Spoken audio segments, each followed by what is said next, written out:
लिखा है इसको पढ़ के अब समझो। जैसे क्या लिखा है, ए प्रोनाउन मतलब प्रोनाउन जो होता है एक वर्ड है जो यूज होता है in place of a noun. इतना तो पता हो गया कि नाउन के बदले में हम प्रोनाउन को यूज करते हैं।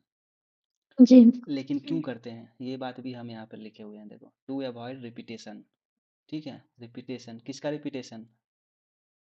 नाउन का। नाउन का, क्योंकि नाउन की जगह ना उसको ला रहे हैं। नाउन का प्रयोग ना हो बार बार, इसलिए हम किसको लाते हैं? प्रोनाउन। देखो नॉर्मली इस धरती पर जो भी चीज़ होता है ना वो सब लोग आराम के लिए करते हैं, आराम, ताकि हमें आराम मिले, रिलैक्स हो, लग्जरी लाइफ हो, इस तरह के। तो बार बार नाउन लिखना जरूरी नहीं है, इसलिए उसकी जगह क्या ले आया? प्रोनाउन। हम मान लो जैसे इस सेंटेंस में लिखा है रवि इज माई फ्रेंड, ठीक है।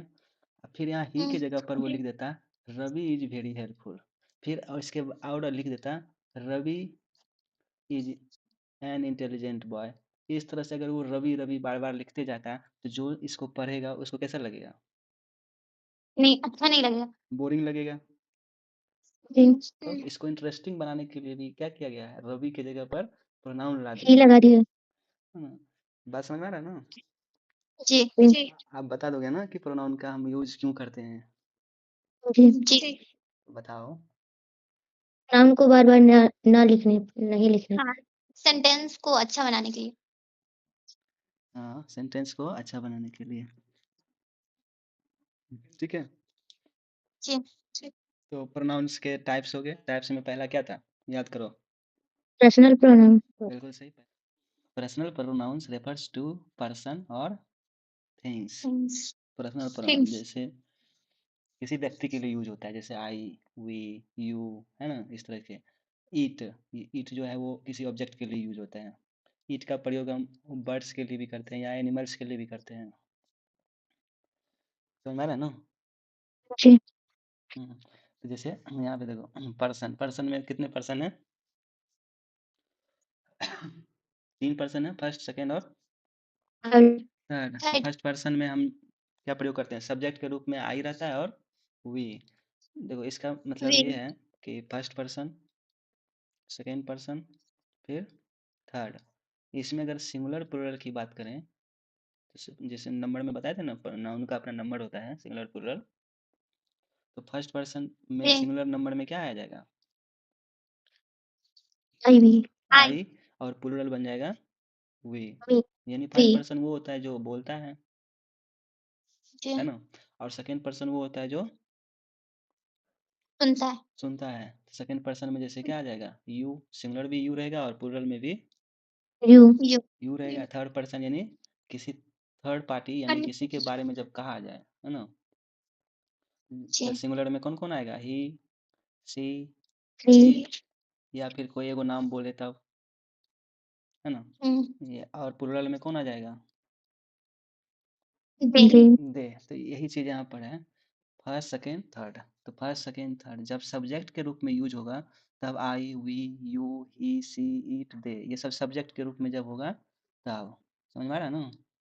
जी। और ऑब्जेक्ट की तरह जब यूज होगा तब आई बन जाता है मी, वी बन जाता है एस, और यू तो यू ही रहेगा। और ही का क्या बन जाएगा? Him, him. और सी का हर। और ईट, ईट रहेगा। और दे का बन जाएगा देम। देम। जैसे मैं जैसे मान लो ऐसे हम कहें कि मैं तुम्हें जानता हूँ, आई सब्जेक्ट की तरह आ गया,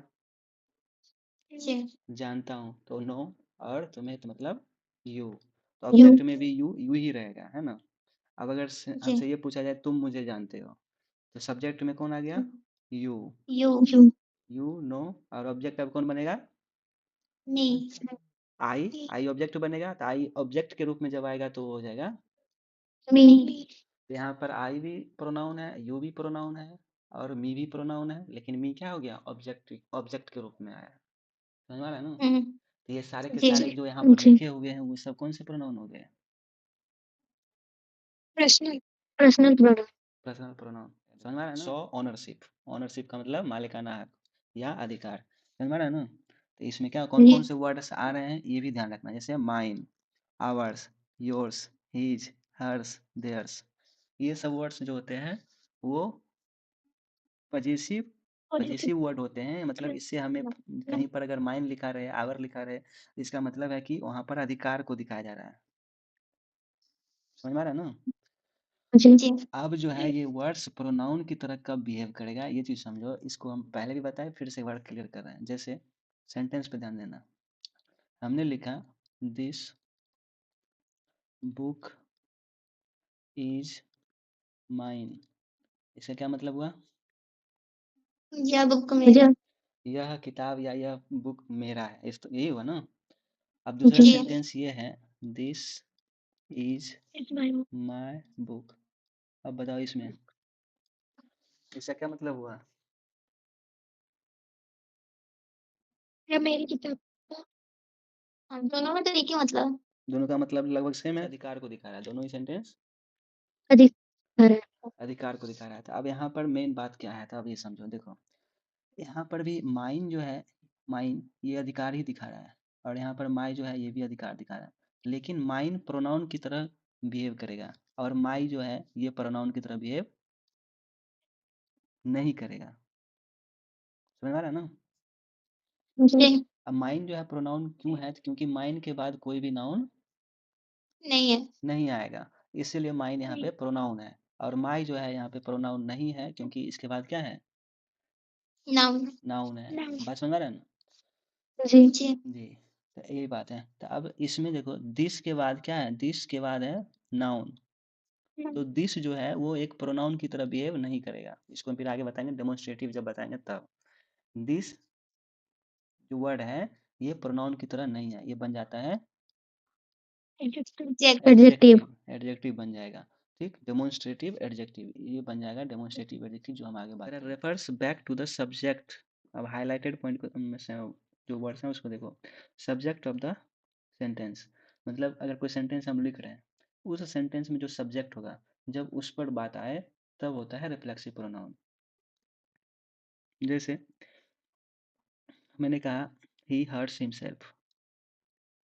ही हर्ट्स हिमसेल्फ, देखो सेम एग्जांपल, उसने खुद को चोट पहुंचाई का मतलब क्या हुआ? जो काम हुआ है उसका असर किस पे चला गया? सब्जेक्ट पे। हाँ, खुद सब्जेक्ट पे ही चला गया, इसीलिए। समझ आ रहा है ना? मतलब ऐसा बोल सकते जी हो कि जो ऑब्जेक्ट है खुद सब्जेक्ट से ही रिलेट कर रहा है, तब बनता है रिफ्लेक्सिव प्रोनाउन प्रोनाउन। प्रोनाउन। ऐसा समझ में आ गया? जी जी इसमें जो वर्ड्स हैं जैसे my self, your self, him self, her self, यही सब रहेगा। उसके बाद देखो डेमोन्स्ट्रेटिव प्रोनाउन। डेमोन्स्ट्रेटिव प्रोनाउन में कौन कौन आता है? This, that, these, those. Same चीज डेमोन्स्ट्रेटिव एडजेक्टिव में भी पढ़ने को मिलेगा। दिस, दैट, दीज, दोज, ये चार वर्ड्स डेमोन्स्ट्रेटिव एडजेक्टिव में भी रहेगा, डेमोन्स्ट्रेटिव प्रोनाउन में भी है। तो कब डेमोन्स्ट्रेटिव एडजेक्टिव की तरह काम करेगा, कब डेमोन्स्ट्रेटिव प्रोनाउन की तरह बिहेव करेगा, इसको बस समझना है, डिफरेंस दोनों में। समझ में आ रहा है ना? जी जैसे देखो प्रोनाउन में हम समझाते हैं। जैसे हमने फिर से वही सेंटेंस ले रहा हूँ, पोजीशन वाला, जो पोजीशन प्रोनाउन में पढ़ रहे थे। जैसे हमने कहा दिस बैग इज योर्स। देखो यहाँ दिस का प्रयोग हुआ है ना? तो यहाँ पे जो जी दिस है, दिस के बाद हमें एक नाउन दिख रहा है ना?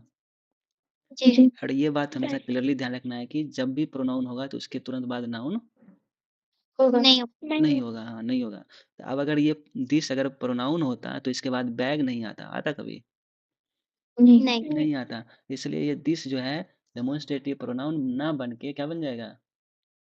Demonstrative adjective. एडजेक्टिव। अब बस हो गया, प्रोनाउन पहचान आ जाएगा। जहाँ पे दिस के बाद कुछ ना रहे तो हो गया डेमोन्स्ट्रेटिव प्रोनाउन। जैसे दिस इज योर्स। अब दिस के बाद यहाँ कोई नाउन नहीं है नहीं नहीं है ना? तो इस तरह के जो सेंटेंस होंगे वो कहलाएंगे डेमोन्स्ट्रेटिव प्रोनाउन। वो है रिलेटिव प्रोनाउन। अब रिलेटिव प्रोनाउन में हम, रिलेटिव का मतलब ये हो गया संबंध।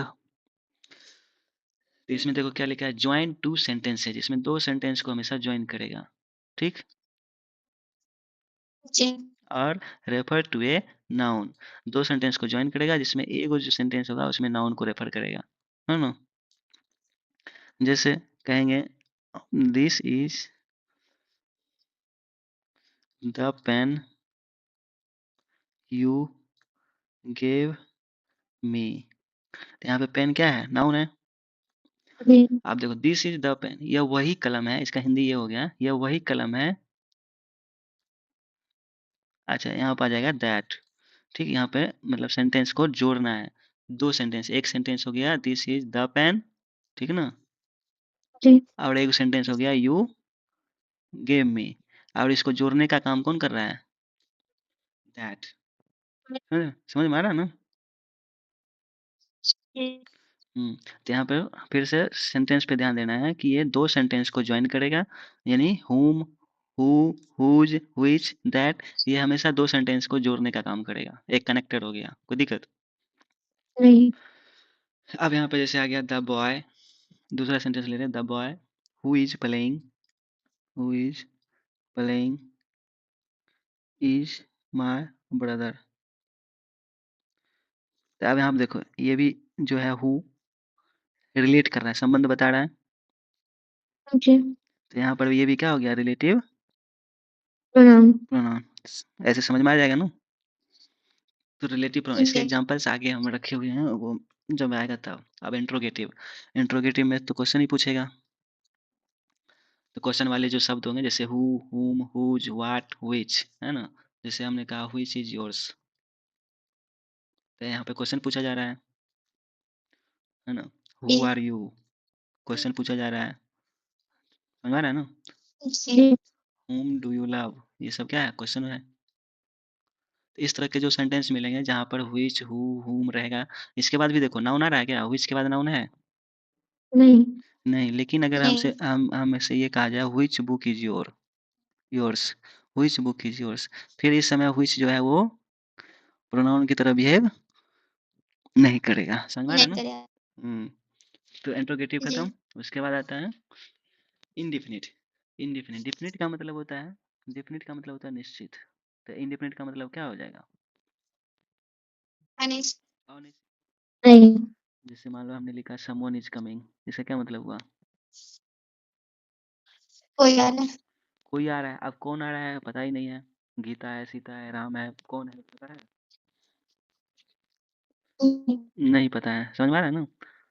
जी। इसी में रहेगा नो बडी जी। Is coming, nobody is coming, इसका क्या मतलब हुआ? कोई नहीं आ रहा है। अब कौन नहीं आ रहा है, नहीं। इसका कुछ अता पता नहीं है। नहीं है।